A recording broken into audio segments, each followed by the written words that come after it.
So thanks very much for meeting with us today, Jharal.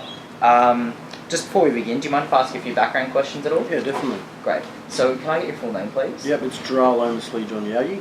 Thanks, Jharal. And how long have you been with the Broncos for? Yeah, I've been at the Broncos since 2008, so fair while now. I've become part of the furniture here. And what's your position in the organisation? Yeah, it's currently?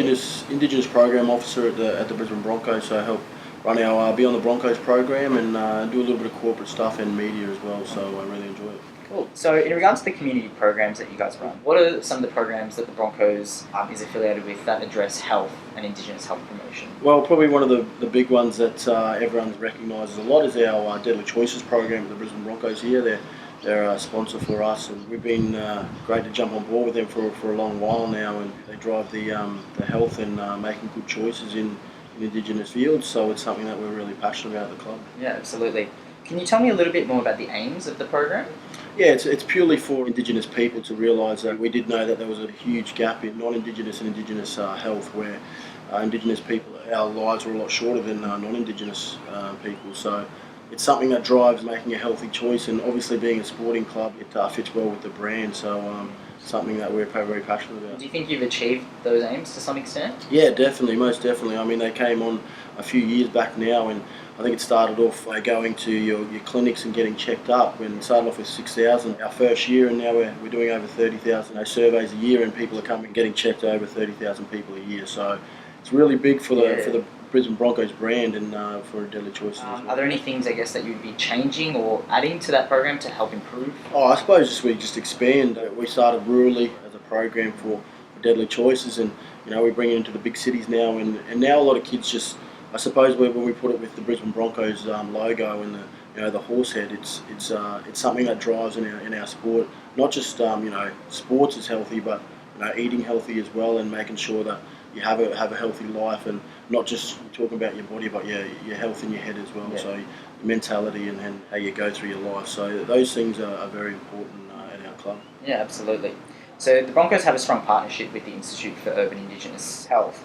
How has this relation improved the awareness of central Indigenous health issues such as the chronic disease and nutrition and physical activity? Well, to be honest, I didn't know a lot about it first, and becoming an ambassador of a couple of programs, including the Deadly Choices program, knowing about all these chronic diseases was something that I wasn't aware of. So, I mean, if it's coming from someone like myself as a sportsman and who's played the game and who's been lucky enough to have a healthy life so far, to drive it to the kids, it's very important for them to know what's right and what's wrong in our life, and how bad things are if you're drinking too much soft drink or stuff like that, because it's important that we address those things, because a lot of young Indigenous kids especially don't know what it can do to your body. Yeah. You see a lot of kids now getting around in Deadly Choices shirts or a Broncos shirt. They know the awareness of those chronic diseases now, so it's good. That's brilliant. So do you think that having the athletes as part of that program just sort of pushes it further into the public awareness about this program? Yeah, most definitely. But it's setting up our next generation as well. And this is a big issue for our people, and how important it is for them to teach their kids in the next generation as well. So I suppose we've got to start somewhere, and we were very poor as a culture at doing that at first. But look, we educate ourselves better now, and we move forward with it, and sort of just move on to the next generation, and it's up to them now. You understand that the Broncos are sponsors of the Murray Rugby League Carnival. Yep. Can you just tell me how this event itself has increased health awareness? And yeah, well, obviously, sport drives a great aspect of getting words out there in the community about making good choices and anything you do in life. So I suppose as we go back to what I said before, putting the Brisbane Broncos logo to such a great carnival, and how many Indigenous people turn up to that every year, and just showing them that sports is great to play, but you've also got to have the credentials to play with it, and that's when it comes with health, and you don't want them running out in the field if they're not healthy enough and stuff like that. So there was a lot of drives and campaign this year for the Murray Carnival about sugar, not taking a lot of sugar in there and not selling lollies and everything like that, to show our people that it's you don't have to eat that kind of food to get through a day. You don't have to have a sugar high or anything like that. You eat healthy and you can do it as well. So the Broncos have been very helpful with driving that at the Murray Carnival. It's very important that they jump on board, because they're such a big organisation, and people listen to someone like the Brisbane Broncos. It's brilliant. Briefly, how would you describe the status of the current health gap between Indigenous and non-Indigenous people? It's getting better. Yeah, it's getting a lot better. And personally, as an Indigenous kid growing up, not knowing a lot of the dangers with all these chronic diseases and everything like that, to be given the knowledge and to be able to give it to the kids now is very important. It's getting better, but we can always improve on it. Definitely. So how are sport programs overall helping to bridge this gap? Well, it's just like anything in life, I suppose. If you put something to a brand that's big enough in the world and in our people, I suppose, Indigenous people, sports is a second nature. Yeah. It's a second nature to our people. So when we put great things and great awareness to a sport that is so loved in Queensland, I think anyone's going to jump on board. And I think that's where most of the awareness is coming out of our sports and how important it is to have high-profile Indigenous players to drive it. I mean, it works for us, definitely. Brilliant. So of all the programs that you're a part of and that the Broncos is affiliated with, which would you say is the most successful in bringing about benefits?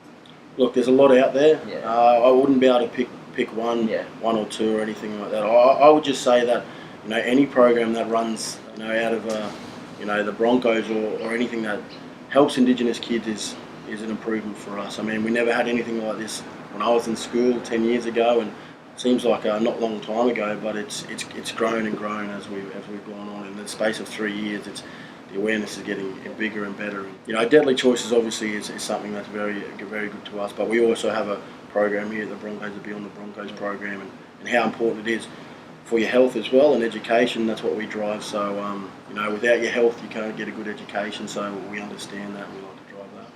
Awesome. Thank you very much. One final question, Jharal. What do you see changing for Indigenous health in the next 10 years? What I see changing, look, I see a lot more Indigenous kids going into the medical world, and as there wasn't something for me back in the day. I didn't see a lot of that. Growing up, seeing a lot of Indigenous doctors or anything like that. But I think it's important for our people not to just talk the talk but walk it as well. And if we have doctors in our next generation start to grow up and realise the medical field and understand what's good for our people and what's not good for our people, I think that's the most important thing. And we'll grow as a culture even better the more awareness we have. But at the moment, I think we're getting better and better in that, and that's just the start of it. So it's up to our next generation now. Brilliant. Well, thank you very much for your time today, Jharal. Did you have any questions for us at all? No, just make sure you stay healthy, kids. Yeah. Thank you very much. Thank you very much, brother. Too easy.